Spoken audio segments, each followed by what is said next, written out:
అస్సలాము అలైకుం వరహ్మతుల్లాహి వబరకాతుహు.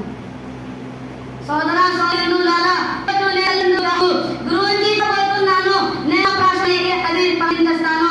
హజరత్ ఆయిషా సిద్దిఖా రలియల్లాహు తఆలా పంచారు.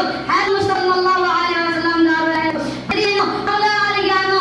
పురుషుని ప్రవక్త సల్లల్లాహు అలైహి వసల్లం అతని తల్లిదండ్రులు హదీసుగా ప్రవక్త సల్లల్లాహు అలైహి గారు ప్రతివాడు అతని పాటు ఒకటుయాడు. ప్రవక్త సల్లల్లాహు అలైహి వసల్లం అడిగాను, ఈయన మానవుని ముందు ఉంచవద్దు. మాషాఅల్లాహ్.